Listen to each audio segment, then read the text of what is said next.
Hello friends, मैं हूँ आकांक्षा और आज देखेंगे वैदिकीय सुभाषितानी, जिसमें क्वेश्चन कैसे पूछा जाता है एग्ज़ाम में। बहुत लोग को ये डाउट रहता है कि वैदिकीय सुभाषितानी में भी श्लोका है और अष्टांगा और बाकी चीज़ें भी पूछते हैं, तो कैसे इसमें आएगा। श्लोका नहीं आता वैदिकीय सुभाषितानी से, ये आपके सिलेबस में दे रखा है। आप सिलेबस में देखेंगे वहाँ लिखा है कि श्लोका नहीं पूछेगा, लेकिन हाँ वो श्लोका देख के आपको अन्वय और उसमें संधि वगैरह सब ढूंढने को बोलेगा, तो वो करने के लिए या फिर उससे बेस्ट क्वेश्चन आंसर भी देगा।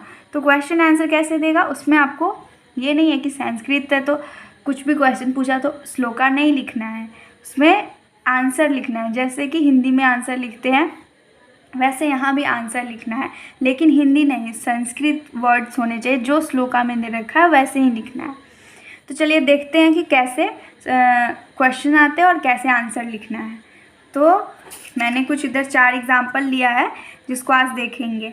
चलिए, तो पहला है जीर्णे अजीर्णे भोजने भोजनांते च वारी कथम भवति।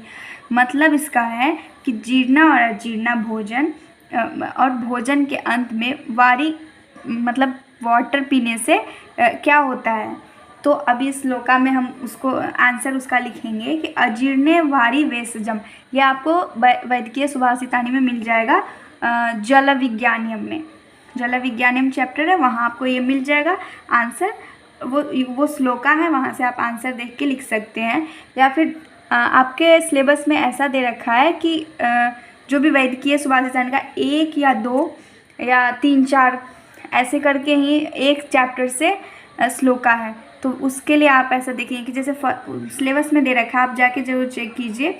एक है फर्स्ट चैप्टर है तो उसमें 1 या 2 श्लोका है, या सेकेंड चैप्टर है उसमें है कि हाँ 5-6 नंबर का श्लोका है। तो जो श्लोका दे रखा है सिलेबस में उस श्लोका को ही फोकस करना है, उस श्लोका को ही याद करना है। याद करने की ज़रूरत नहीं, उस श्लोका को समझ के उसके क्वेश्चन आंसर तैयार कर लीजिए और उसका अन्वय देख लीजिए, तो वो करना है। और चलिए अब दूसरा क्वेश्चन देखते हैं। स्नानम कति विधम कानि तानि। स्नानम कितने टाइप के होते हैं, स्नान बात और स्नान, और वो कितने कौन कौन है।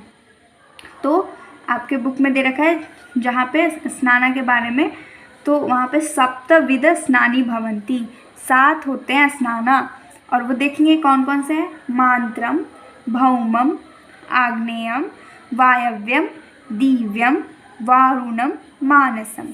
ये हो गया स्नाना। अब दूसरा क्वेश्चन देखेंगे। शरीरम वायु विना कः। वायु के बिना शरीर क्या है। तो या फिर वहाँ पे वायु को शरीर को किसके समान माना गया है अगर शरीर में वायु नहीं है। तो जैसे यहाँ पे इनडायरेक्टली ये बोला गया है कि श्वास, मतलब वायु क्या है, श्वास लेते हैं हम, आयुर्वेदा पढ़ते हैं उसमें वाता पित्ता कफात है, लेकिन यहाँ पे वायु की बात हो रही है जो हम श्वास लेते हैं। तो ये हुआ शरीरम वायु विना दारू भी समतामयंती। तो अगर कोई सांस नहीं ले रहा है तो वो शरीर हो गया, दारू भी मतलब पेड़, एक सूखा हुआ पेड़ के समान हो गया वो शरीर। तो ये आंसर है इसका।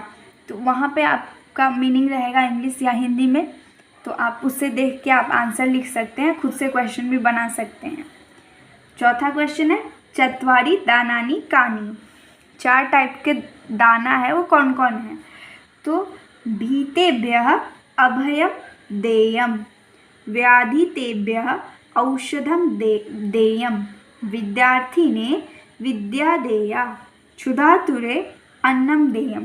तो अब इसका मीनिंग क्या है ये समझेंगे। भीतेभ्य अभयम देयम, जो डरा हुआ है उसको अभय, मतलब उसको ऐसा अभय निर्भर बनाना है कि नहीं कुछ नहीं है, डरना नहीं है, तो उसको वो कहा जाता है दान। अगर कोई आपको समझा रहा है कि आप किसी चीज़ से डर रहे हैं, तो आपको कोई समझाया है कि नहीं डरना है, वो चीज़ ऐसा है, वो हार्म नहीं कर रहा है, तो वो हो गया वीतेभ्य अभयम देयम।